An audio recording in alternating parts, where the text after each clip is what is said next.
ગુજરાત રાજ્યમાં કાયદા અને વ્યવસ્થા વધુ સુદૃઢ બને અને લોકોમાં શાંતિ અને સુરક્ષાની વધુ અનુભૂતિ થાય તે માટે ગુજરાત પોલીસ તરફથી એક હોલ ઓફ ગવર્મેન્ટ એપ્રોચના માધ્યમથી કડક કાર્યવાહી કરવાની એક રૂપરેખા તૈયાર કરવામાં આવી છે. ગુજરાત રાજ્યના દરેક પોલીસ સ્ટેશનને આજે વિડીયો કોન્ફરન્સના માધ્યમથી કે જે વિડીયો કોન્ફરન્સમાં તમામ પોલીસ કમિશનર, રેન્જ વડાઓ અને પોલીસ અધિક્ષકશ્રીઓ હાજર હતા, ને સૂચના આપવામાં આવી છે કે આવતા 100 કલાકમાં ગુજરાત રાજ્યના દરેક પોલીસ સ્ટેશનમાં એક લિસ્ટ બનાવવામાં આવે અને એ લિસ્ટમાં જેટલા પણ અસામાજિક ગુંડા તત્વો છે,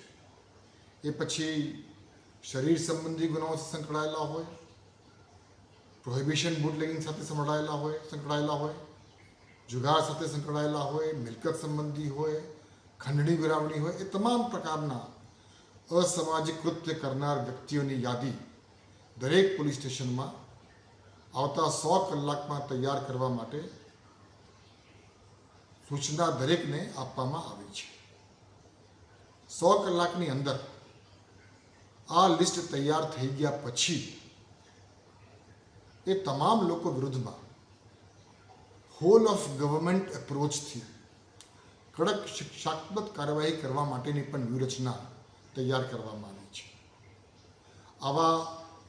અસામાજિક ગુંડા તત્વો જો કોઈ ગેરકાયદેસર બાંધકામ કર્યું હોય, સરકારી જમીન ઉપર એન્ક્રોચમેન્ટ કર્યું હોય, ગેરકાયદેસર વીજ કનેક્શન લીધા હોય, ભાડુઆતના નોટિફિકેશનનું પાલન નહીં કર્યું હોય,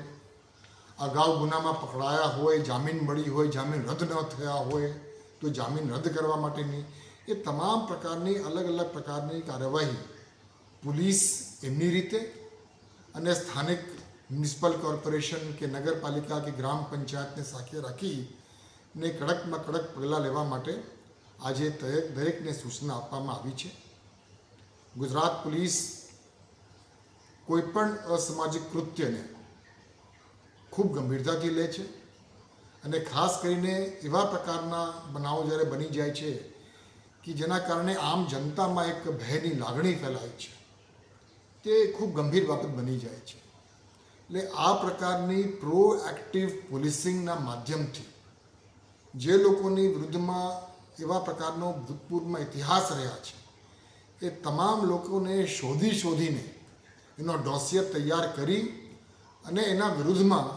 તાત્કાલિક શિક્ષાત્મક કાર્યવાહી કરવા માટેની સૂચના